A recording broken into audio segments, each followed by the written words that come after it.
زبانوں کو معطل کریں صلوات کے ساتھ۔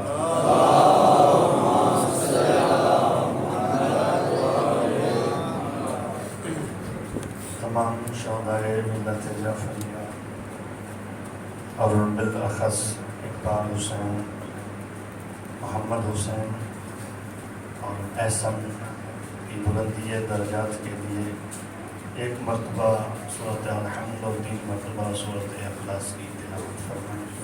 بسم اللہ الرحمن الرحیم، الحمد للہ رب العالمین، الرحمن الرحیم، مالک یوم الدین، ایاک نعبد و ایاک نستعین، اهدنا الصراط المستقیم، صراط الذین انعمت علیہم غیر المغضوب علیہم۔ بسم اللہ الرحمن الرحیم، قل هو الله احد الله الصمد لم يلد ولم يولد ولم يكن له كفوا احد۔ بسم اللہ الرحمن الرحیم، قل هو الله احد الله الصمد لم يلد ولم يولد ولم يكن له كفوا احد۔ بسم اللہ الرحمن الرحیم، قل هو الله احد۔ بآواز بلند صلوات۔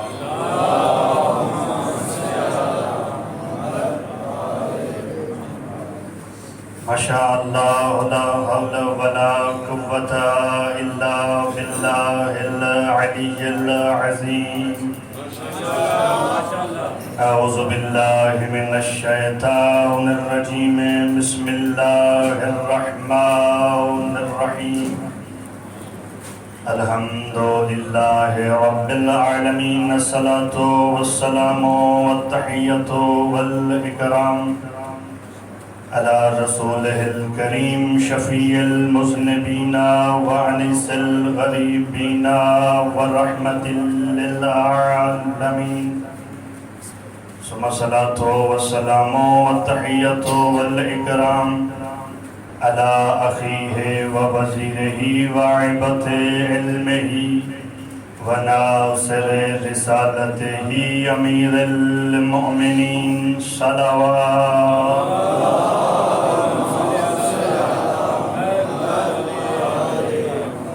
ثم الصلاة والسلام والتحية والإكرام على ابنته وبضعته وروحه سيدة النساء العالمين، ثم الصلاة والسلام والتحية والإكرام على آله الطيبين الطاهرين المعصومين المنتجبين المنتخبين المقربين، ولعنة الله على أعدائهم ومنكري فضائلهم وولايتهم أجمعين۔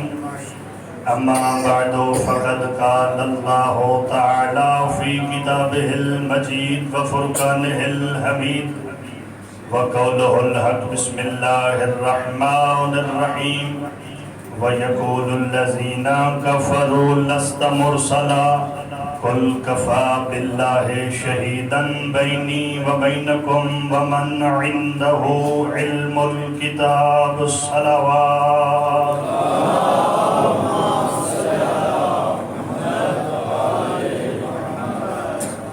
سب سے پہلے دعا ہے کہ اللہ رب العزت صاحب تمام حاضرین کا اس مقدس مقام پہ چل کے آیا اپنی بارگاہ عالیہ میں قبول فرمائے، اور ہم سب کو منبر حسینی کی صحیح معنوں کے ساتھ خدمت کرنے کی توفیق عنایت فرمائے۔ جن احباب نے اس صف اعضاء میں جس طرح کا تعاون فرمایا ہے، دعا ہے کہ اللہ رب العزت ان کی توفیقات خیر میں اضافہ کرے۔ تمام دعاؤں کی قبولیت کے لیے، اپنے اپنے اعمال کی قبولیت کے لیے، اور اس ماحول کو معطر بنانے کے لیے بلند تر صلوات۔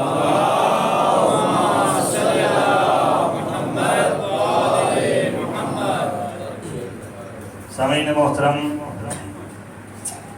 دہلیز امیر کائنات پہ بیٹھ کے یہ حق بنتا ہے کہ علی ہی پڑھا جائے۔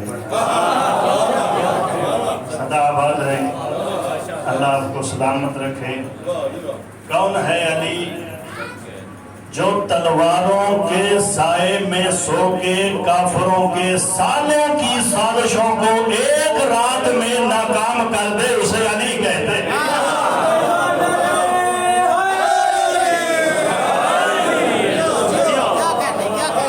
صدا آباد رہے، اللہ آپ کو سلامت رکھے۔ جو کون ہے علی؟ جو اپنے آپ کو خطرے میں ڈال کے بستر مصطفیٰ پہ بے خوف ہو کے بے خوف سو کے کافروں کی تلواروں سے محمد کی جان کو بچا لے اسے علی کہتے ہیں۔ صدا آباد رہیں، اللہ آپ کو سلامت رکھے، یہ محبتیں سلامت رہیں۔ میں نے آپ کے سامنے اللہ رب العزت کی لا ریب اور بے عیب کتاب میں سے اس آیت مجیدہ کو پڑھنے کا شرف حاصل کیا ہے۔ اس میں اللہ رب العزت ارشاد فرما رہا ہے وَيَقُولُ الَّذِينَ كَفَرُوا، اور کافر کہتے ہیں اور کہتے رہیں گے لست مرسلا، اے محمد تو اللہ کی طرف سے رسول نہیں ہے۔ قل کفا باللہ شہیدن بینی و بینکم ومن عندہ علم الکتاب، اللہ نے فرمایا میرا محمد گھبرانے کی کوئی ضرورت نہیں، ان کافروں کے جواب میں کہہ دوں کہ میری رسالت کی گواہی کے لیے ایک اللہ کافی ہے، دوسری وہ ہستی کافی ہے جس کے پاس کتاب کا علم ہے۔ صدا آباد رہیں۔ قبلہ کافر کے کافروں، وہ کافر جو صدیوں سے بتوں کی پوجا کر کر کے جن کی کمریں جھک چکی تھی، وہ کہہ رہے تھے محمد تم اللہ کی طرف سے رسول نہیں ہو۔ جب اللہ رب العزت نے ان کافروں کی باتوں کو سنا تو جبریل کو حکم دیا جبریل جلدی سے میرے محبوب کی بارگاہ میں جاؤ اور میرے محبوب کو کہو اللہ کہہ رہا ہے قل کفا باللہ شہیدن بینی و بینکم ومن عندہ علم الکتاب، میرا حبیب ان کافروں کی باتوں سے گھبرانے کی کوئی ضرورت نہیں ہے۔ کافر کہتے ہیں تو کہتے رہے، ان کافروں کے جواب میں کہہ دو کہ میری رسالت کی گواہی کے لیے ایک اللہ کافی ہے، دوسرا عین اللہ کافی ہے۔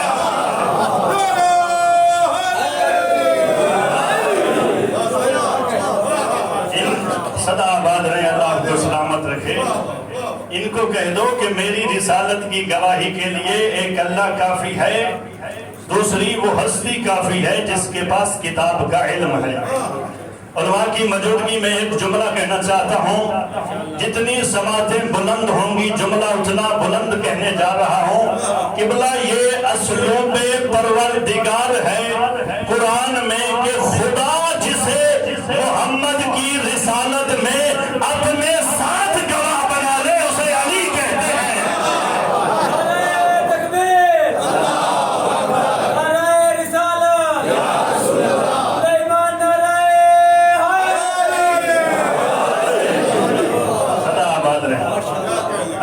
سلامت رکھے۔ اور اس آیت کے ابتدا میں اللہ نے لفظ یقول استعمال کیا ہے، صیغہ مضارع مجھ سے بہتر جانے والے تشریف فرما ہیں۔ اس کا معنی یہ ہوتا ہے کہ کچھ کافر کہتے ہیں اور کہتے رہیں گے کہ اے محمد تو اللہ کی طرف سے رسول نہیں ہے۔ اس زمانے میں بھی کہتے تھے اور قیامت تک یہ کہتے رہیں گے کہ اے محمد تو اللہ کی طرف سے رسول نہیں ہے۔ لیکن اللہ رب العزت نے اپنے محبوب کی رسالت کو تقویت پہنچانے کے لیے علی کو اپنے ساتھ رکھ کے یہ واضح کر دیا کہ علی جس ہستی کی رسالت کا گواہ ہو، کافروں کے انکار کرنے سے محمد کی رسالت میں کوئی فرق نہیں پڑتا۔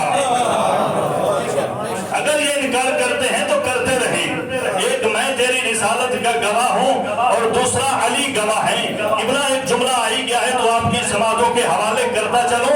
کافر کہتے تھے محمد تو رسول نہیں ہے، نعوذ باللہ محمد کی رسالت میں یہ شک کر رہے تھے اور کہہ رہے تھے تم اللہ کی طرف سے رسول نہیں ہو۔ کبھی احد میں محمد کی رسالت کا انکار کیا، کبھی خیبر میں محمد کی رسالت کا انکار کیا، کبھی حنین میں محمد کی رسالت کا انکار کیا۔ خدا کی قسم اللہ نے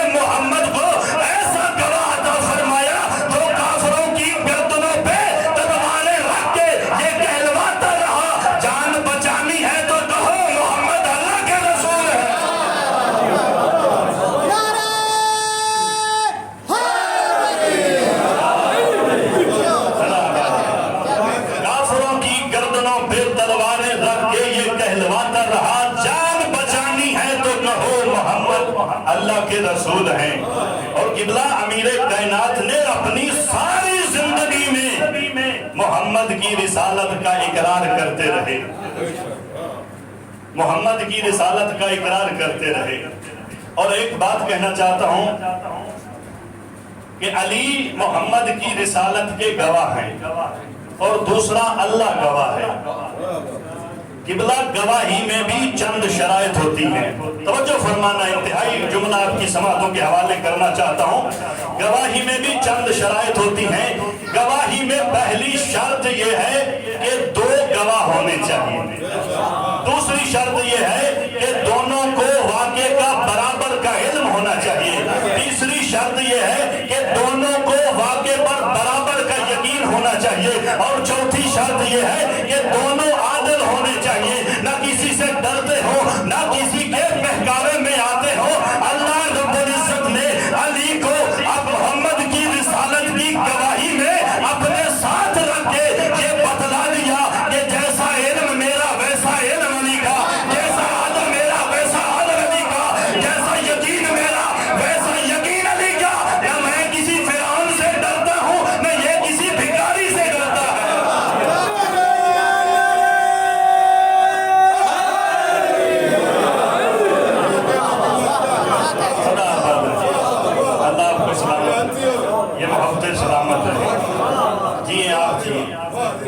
اللہ نے محمد کی گواہی کے لیے علی کو اپنے ساتھ رکھ کے یہ بتلا دیا جیسا علم میرا ویسا علم اس کا. اور ایسا بہادر گواہ اللہ نے محمد کو عطا فرمایا. قبلہ جب بھی محمد کو اس گواہ کی ضرورت پڑی ہے تو علی سامنے نظر آیا. اور علی کی بہادری کا جملہ ایک آپ کی سماعتوں کے دہلیز امیر کائنات پہ بیٹھ کے زبان امیر کائنات سے نکلے ہوئے لفظ آپ کی سماعتوں تک پہنچانا چاہتا ہوں. علی کی بہادری کا یہ جملہ ہے. امیر کائنات فرماتے ہیں لو تظاہرت العرب علی قتالی لما ولیت عنہا. امیر کائنات فرماتے ہیں کہ اگر سارا جزیرہ عرب میں علی کے مقابلے میں آ جائے میں علی میدان چھوڑ کے بھاگوں گا نہیں.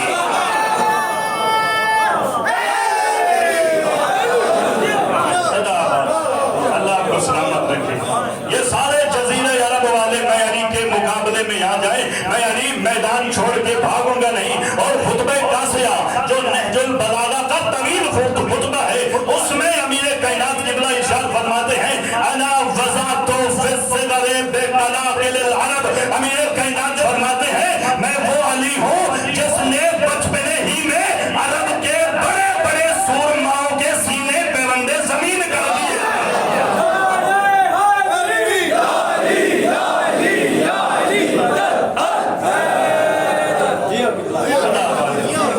اللہ آپ کو سلامت رکھے. یہ محبت سلامت رہیں. کیا فرمایا کل کفا باللہ شہیدن بینی و بینکم ومن عندہ علم الکتاب. میرا حبیب ان کافروں کی باتوں سے گھبرانے کی کوئی ضرورت نہیں ہے. ان سے کہہ دو کہ میری رسالت کی گواہی کے لیے دو گواہ کافی ہیں. قبلہ اگر اللہ چاہتا تو اپنے حبیب کو یہ بھی کہہ سکتا تھا کہ ان کافروں سے کہہ دو کہ ایک اللہ گواہ ہے دوسرا علی گواہ ہے. لیکن اللہ نے علی کا نام نہیں لیا. من عندہ علم الکتاب کہہ کے علی کی صفات کو بیان کر دیا. اور ویسے بھی پورے قرآن میں باقی بسم اللہ سے لے کے والناس تک اللہ نے جہاں پر بھی علی کا ذکر کیا ہے علی کا نام نہیں لیا. علی کی صفات کو بیان کر دیا، علی کے کمالات کو بیان کر دیا. اور کہیں کے کہیں مقام پہ فرمایا وَيُطْعِمُونَ الطَّعَامَ عَلَىٰ حُبِّهِ مِسْكِينًا وَيَتِيمًا وَأَسِيرًا. اور کہیں مقام پہ فرمایا إِنَّمَا وَلِيُّكُمُ اللَّهُ وَرَسُولُهُ وَالَّذِينَ آمَنُوا الَّذِينَ يُقِيمُونَ الصَّلَاةَ وَيُؤْتُونَ الزَّكَاةَ وَهُمْ رَاكِعُونَ. اور کہیں پہ علی کی صفات کو بیان کر کے فرمایا وَالْعَادِيَاتِ ضَبْحًا فَالْمُورِيَاتِ قَدْحًا فَالْمُغِيرَاتِ صُبْحًا. اور کہیں پہ علی کے فضائل پڑھتے ہوئے اللہ نے قرآن میں فرمایا إِذَا زُلْزِلَتِ الْأَرْضُ زِلْزَالَهَا وَأَخْرَجَتِ الْأَرْضُ أَثْقَالَهَا. پورے قرآن میں اللہ نے علی کا نام نہیں لیا، علی کی صفات کو بیان کر دیا، علی کے کمالات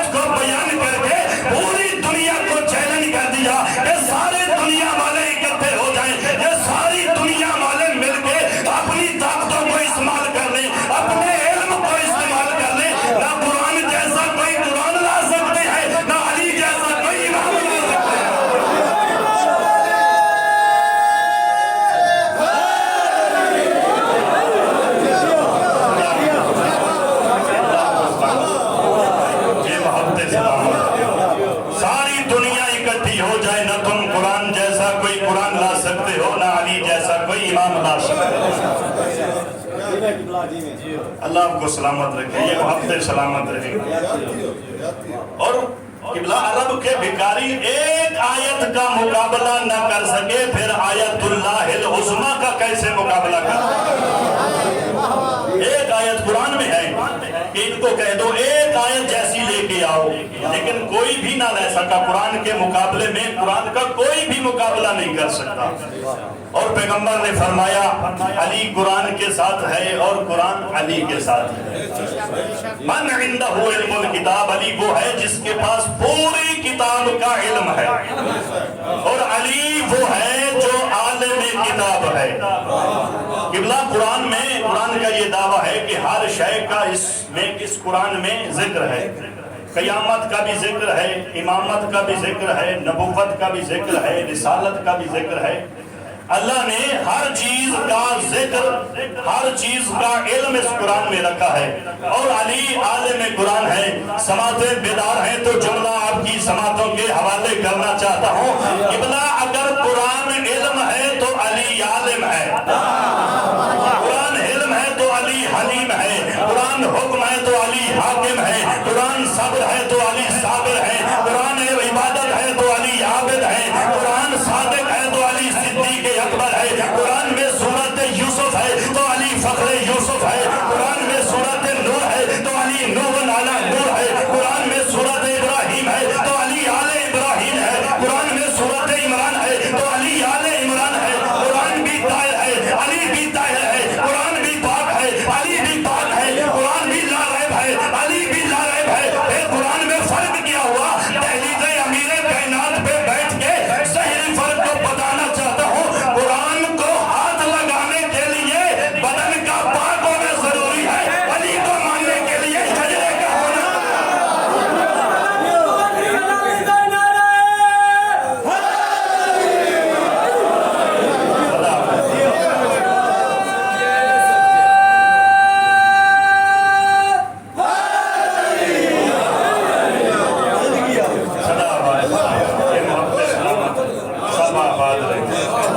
قرآن کو ہاتھ لگانے کے لیے بدن کا ہونا پاک ضروری ہے، علی کو ماننے کے لیے شجرے کا ہونا ہے۔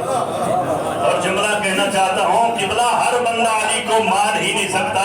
علی کو ماننے کے لیے دو شرطوں کا ہونا ضروری ہے۔ پہلی شرط یہ ہے کہ باپ ایک ہو، دوسری شرط یہ ہے کہ مان ایک ہو۔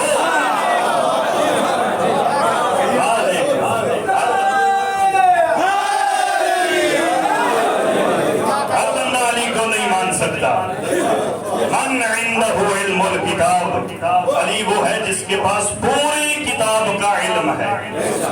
قرآن بھی، قرآن پاک بھی ساری زندگی کے لیے معجزہ ہے، اور قرآن کا یہ ابھی تک دعویٰ ہے اور قیامت تک دعویٰ رہے گا، کوئی جیسی کوئی ایک آیت بھی نہیں لے سکتے۔ اور علی بھی ساری زندگی یہ دعویٰ کرتے رہے، پوچھو پوچھو جو کچھ پوچھنا چاہتے ہو میں علی بتانے کے لیے تیار ہوں۔ ساری زندگی علی نے قبلہ دعوے سلونی کیا۔ بس فضائل کا آخری جملہ آپ کی سماعتوں کو، آپ کی عبادت کو تمام کرتا ہوں۔ علی کے بعد، معصومین علیہ السلام کے بعد جس نے بھی دعوے سلونی کیا ہے، اللہ نے اسی وقت اس کو رسوا کر دیا۔ جملہ سننا، سبت جوزی بغداد کے رہنے والا ہے، اس نے ایک دن دربار میں دعوے سلونی کر دیا۔ تو اس دربار میں ایک علی کے چاہنے والی تشریف فرما تھی۔ جب اس نے دعوے سلونی کیا، جو کچھ پوچھنا چاہتے ہو مجھ سے پوچھو، میں بتانے کے لیے تیار ہوں۔ تو ادھر علی کے چاہنے والی اس مجمع میں کھڑی ہوئی، کھڑے ہو کے کہا تم نے یہ سوال کیا ہے؟ اس نے کہا جو کچھ پوچھنا چاہتی ہو مجھ سے پوچھو۔ تو علی کے چاہنے والی کہتی ہے مجھے اتنا بتا کہ ایک بندہ مدینے میں مرا ہے، ایک بندہ مدین میں مرا ہے، علی بھی مدینے میں موجود ہے، لیکن علی نے مدینے میں مرنے والے کا جنازہ نہیں پڑھایا، علی نے جا کے مدین میں مرنے والے کا جنازہ پڑھایا ہے۔ مجھے یہ تو بتا جو مدینے میں مرا تھا کیا وہ مومن نہیں تھا؟ اگر وہ کہتا کہ مومن نہیں تھا تو اس کا ایمان جاتا تھا، اس کا ایمان جاتا تھا.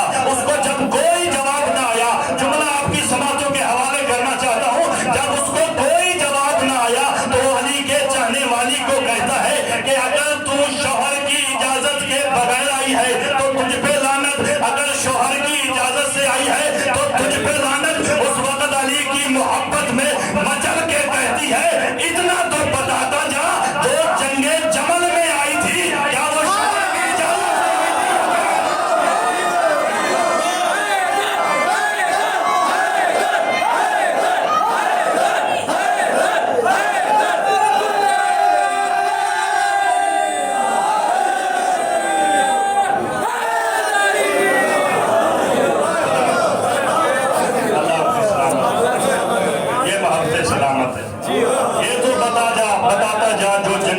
میں آئی تھی؟ کیا وہ شوہر کی اجازت سے آئی تھی یا بغیر شوہر کی اجازت سے؟ تو اس کو علی نے پہنچایا تھا، کوئی اور پہنچانے والا تھا نہیں. علی نے کہا عورتوں کی عزت بڑی ہوتی ہے. اللہ آپ کو سلامت رکھے، یہ محبت سلامت رہیں. بس ایک جملہ مصائب کا پڑھنا ہے. علی جتنے بڑے عالم تھے، اتنا کسی سے علی سے کسی نے اتنا بڑا سوال نہیں کیا. علی جتنے بڑے شجاع تھے، کسی نے علی کا مقابلہ نہیں کیا. علی جتنے بڑے مظلوم تھے، علی جتنے بڑے شجاع تھے اتنے بڑے مظلوم تھے. اجرکم اللہ. امیر کائنات کی بارگاہ میں بیٹھ کے اس مظلومہ کا پرسہ دینا ہے جو علی کو اپنے زخم نہیں دکھاتی.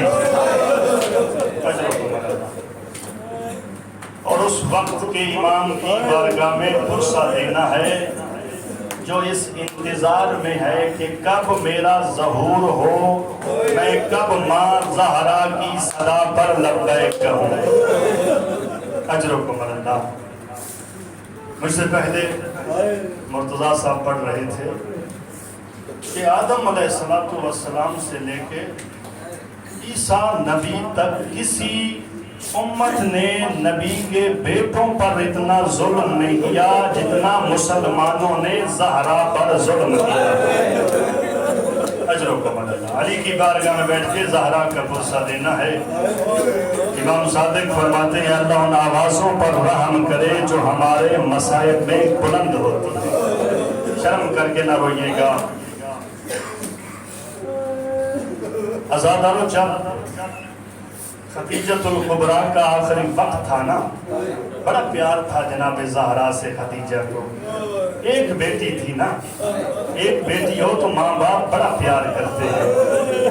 جب خدیجہ کا آخری وقت تھا نا عزادارو، تو اس وقت جناب خدیجہ نے ایک وصیت، ایک خواہش یہ کی تھی، یا رسول اللہ میری اکلوتی بیٹی ہے، اس کا کوئی بھائی نہیں ہے، میرے بعد اسے کوئی تماچے نہ مارے. میرے بعد زہرا کو کوئی تماچے نہ مارے. عزادارو، جب تک پیغمبر زندہ رہے فاطمہ روئی کبھی نہیں تھی، لیکن جب پیغمبر کا آخری وقت تھا نا، پیغمبر کی بھی آخری بیٹی تھی، ایک بیٹی تھی. جانتے تھے کہ میری بیٹی پر ظلم ہونے والے ہیں، لیکن پیغمبر نے گروہ انصار کو بلایا اور بلا کے ایک وصیت کی، ان فاطمہ تا بابوہا بابی. مسلمانوں یاد رکھنا، فاطمہ کا دروازہ میں محمد کا دروازہ ہے، میرے بعد فاطمہ کا دروازے کا احترام کرنا. اور عزادارو، ایک اور روایت میں ملتا ہے کہ جناب پیغمبر نماز ظہر پڑھا کے اپنے صحابہ کو ساتھ لے کے اس دروازے پہ پہنچے. زہرا کے دروازے پر جب پہنچے ہیں نا، تو روایت کے یہ جملے ہیں، قرع الباب قرعا خفیہ. پیغمبر نے بڑے آرام سے فاطمہ کے دروازے کو کھٹکھٹانا شروع کیا. اور مسلمانوں کو دکھایا کہ میرے بعد اگر فاطمہ کے دروازے پر کھٹکھٹانے کی ضرورت پڑے تو فاطمہ کا دروازہ آرام سے کھٹکھٹانا۔ عزادارو، ایک پیغمبر نے اہتمام کیا اور مسلمانوں کو پیغمبر کے بعد فاطمہ کے دروازے کی ضرورت پڑ گئی۔ عزادارو، پیغمبر نے بھی اہتمام کیا تھا، ظہر کے بعد سارے صحابہ کو لے کے فاطمہ کے دروازے پہ گئے تھے اور آرام سے کھٹکھٹایا تھا، لیکن پیغمبر کے بعد مسلمانوں نے عجیب اہتمام کیا۔ کیا اہتمام کیا؟ عزادارو، روایت کے جملے ہیں، جعل ینادی القبائل والعشائرہ، انہوں نے عشیروں کو بلانا شروع کر دیا، انہوں نے قبائل کو بلانا شروع کر دیا، انہوں نے گھوڑے سواروں کو بلانا شروع کر دیا، انہوں نے جنگیں کرنے والوں کو بلانا شروع کر دیا۔ عزادارو، 7,000 کا لشکر جب مدینے میں پہنچا ہے نا، تو ابن ابی کعب والی روایت کہتی ہے، ابی کعب کہتا ہے کہ ہم نے سنا کہ جب مدینے میں گھوڑے آ گئے تو ہم نے سنا گھوڑے مدینے کی گلیوں میں ہن ہنا رہے تھے، تلواریں آپس میں ٹکرا رہی تھی، نیزے آپس میں ٹکرا رہے تھے۔ عزادارو، یہ چلتے چلتے فاطمہ کے دروازے پہ جب پہنچے ہیں نا، تو ایک ظالم آگے بڑھا، فَضَرَبَ الْبَابَ بِالرِّجْلِ، ایک ظالم آگے بڑھا، فَقَرَعَ الْبَابَ قَرْعًا شَدِيدًا، اس نے زور سے فاطمہ کا دروازہ کھٹکھٹانا شروع کر دیا اور آوازیں دے کے کہتا تھا، علی کو باہر بھیجو ورنہ ہم گھر کو جلا دیں گے۔ عزادارو، ادھر زہرا چلی دروازے پہ جب پہنچی ہے نا اور کہا، مسلمانوں کچھ تو حیا کرو، یہ فاطمہ کا دروازہ ہے، یہ محمد کی بیٹی کا دروازہ ہے۔ عزادارو، زہرا منتیں کرتی رہی، کسی نے نہ سنا۔ ایک ظالم نے کہا، زہرا، علی خود تو پردے میں بیٹھ گئے ہیں اور مجھے سامنے بھیج دیا ہے۔ زہرا نے کہا، علی نے مجھے اس لیے بھیجا ہے تاکہ میں تم پر حجت تمام کر سکوں۔ عزادارو، زہرا منتیں کرتی رہی کہ ظالم ناباز نہ آئے۔ اب زہرا نے کہا، یبن فلاں انی مکشوفۃ الشعر، او ظالم کچھ تو شرم کرو، میرے گھر میں داخل نہ ہونا، میرے سر پہ چادر نہیں ہے۔ زہرا گھر میں روتی رہی۔ ایک ظالم کہتا ہے، کنفذ کیا دیکھ رہا ہے، اس دروازے کو جلا دے۔ عزادارو، کنفذ آگے بڑھا، کنفذ نے دروازے کو جلانا شروع کر دیا۔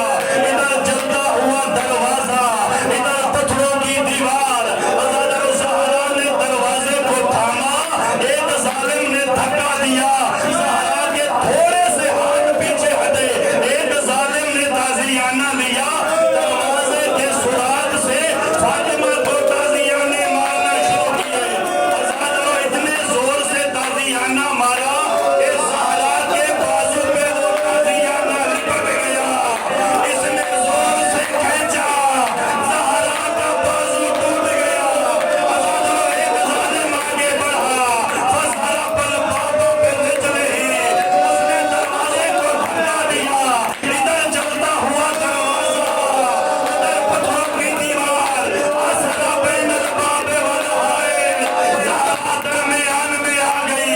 ایک ظالم آگے بڑھا، فَرَقَ الْبَابَ بِرِجْلِهِ، اس نے دروازے کو توڑنا شروع کیا۔ عزادارو، جب دروازہ ٹوٹ گیا نا، اس نے زہرا کو ٹانگیں مارنا شروع کی، زہرا کی پسلیاں ٹوٹ گئی اور میں نے بلند یا محمد،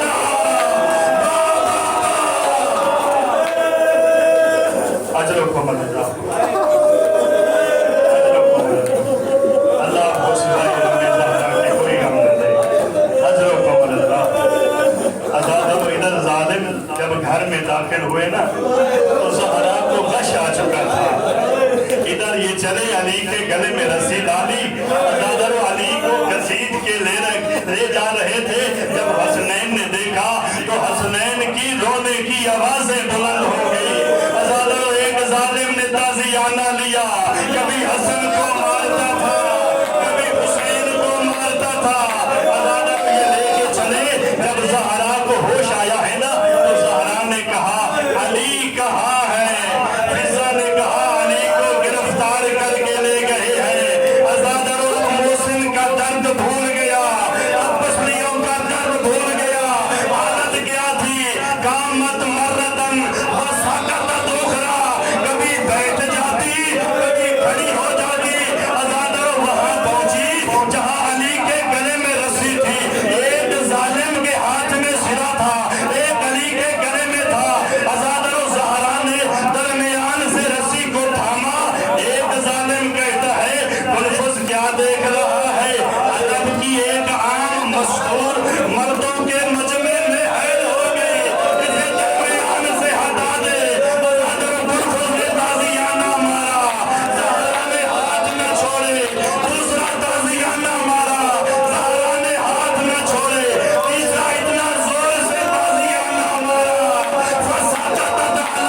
آمین یا رب العالمین۔ ماتا